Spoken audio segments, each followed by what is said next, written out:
istana negara kita yang Bapak Presiden Jokowi berkantor itu nggak ada title-nya. Nanti kalau tiba-tiba cucunya Dendels datang bilang ini punya saya, bisa. Itu real story. Itu real story. Jadi jangan lupa Kementerian Keuangan depan itu adalah gedung Dendels ya. Itu gedung yang dibuat untuk sebagai, sebetulnya waktu itu adalah headquarter-nya VOC kan. Kemudian VOC kemudian diambil alih sama pemerintah Belanda.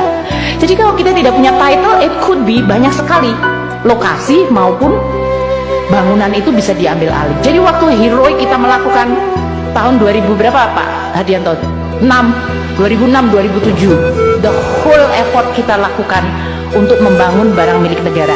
Dan tentu saja kita disclaimer, karena masih banyak ada yang cuma ditaruh aja, pokoknya masuk neraca dulu supaya nggak hilang. Kemudian kalau ke TNI Polri, mereka TNI bilang, wah jangan dibukukan, ini rahasia, ini semua persenjataan kita. Tapi ada helikopter yang sudah nggak dipakai, yang harusnya dimusnahkan, ya tidak dimusnahkan, pokoknya itu rahasia. Jadi untuk membangun kepercayaan semuanya, termasuk waktu itu hampir semua kementerian lembaga punya barang-barang milik negara yang dikerjasamakan dengan swasta, menghasilkan penerimaan terus masuk duit pejabatnya, nggak masuk dalam laporan keuangan. Jadi teman-teman mahasiswa di sini ya, 2006, 2007 ke 2018 sekarang, it is only 10 or 12 years. Waktu saya jadi Menteri Keuangan yang pertama, within this 12 years sebetulnya this republic has a revolusi yang sangat luar biasa besar di dalam pengelolaan barang milik negara. Dan itu bertahap. Waktu itu setiap kementerian negara sampai kita kulon nuwun datengin bilang, Mbak kita harus lakukan. Bayangkan dulu jalan kita nggak pernah inventorize, kita nggak pernah tahu kita udah bangun berapa jembatan, kita nggak tahu berapa sekolah kita bangun, universitas pun kita nggak tahu. Ada universitas kompleksnya sudah nggak tahu digrogotin sama entah siapa, tiba-tiba hilang, colak sini, coek sini. Itu terjadi. Maka kalau sekarang kita ini sudah WTP, kelihatannya gambar tangganya indah itu ya, merah kuning hijau, saya nggak tahu merah kuning hijau di langit yang biru mestinya gitu. Tapi itu menggambarkan the evolution dari kita. Sekarang kita sudah masukkan dalam, sudah divaluasi, sudah diadministrasikan, dan bahkan saya minta sekarang adalah pemanfaatan. Kalau saya sering mengatakan pada Dirjen Kekayaan Negara seperti ini, saya pernah tinggal di Amerika cukup lama. Terus saya lihat ini orang kalau di negara maju itu seperti apa sih? Kayaknya makan paginya sama, kita makan pagi, sekolah juga sama, nggak lebih pinter dari kita, negaranya sama aja. Kenapa kok dia bisa disebut negara maju dan kita negara berkembang?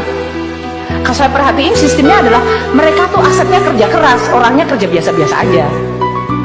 Kalau di Republik kita orang kerja keras banget, asetnya tidur-tidur aja. So that is the difference. The economic system membuat mereka make sure bahwa semua aset have to work extremely hard. Nggak ada uang nganggur, nggak ada space nganggur, nggak ada barang nganggur, nggak ada capital nganggur. They work very hard sehingga orangnya bisa kerja biasa aja dan kemudian dia bisa take vacation. Kalau di Republik kita nggak pernah vacation, kerja terus asetnya tidur. Ada suatu kompleks yang bagus dijamin aja 20 tahun, tanahnya bagus banget dijamin, nggak ada yang berani nyentuh. Karena apa ya? Karena milik negara. Negaranya ngapain? Negaranya tidur, orangnya kerja keras. That is what is make us a lot of different. Makanya saya sekarang tuh selalu gelisah.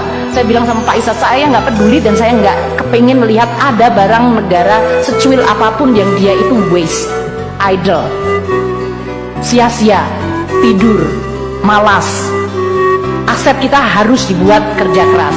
Makanya sekarang kita pilah-pilah mana yang dipakai untuk fungsi pemerintahan, mana yang kita lihat, oh kita udah punya. Jadi kalau ada kementerian lembaga bilang saya butuh office space, saya minta anggaran pada Menteri Keuangan untuk bangun office. Why you have to build office? Ini masih ada space lain yang masih kosong. Oh enggak, tapi itu kan sebagian miliknya kementerian lain. Kenapa? Memangnya kalau combine satu gedung miliknya 2 menteri nggak bisa kerjasama? Karena semua kementerian biasanya kepengen punya gedung sendiri, pengen nama sendiri, punya space sendiri. Jadi kita harus make sure bahwa sekarang menciptakan disiplin di dalam pemanfaatan aset.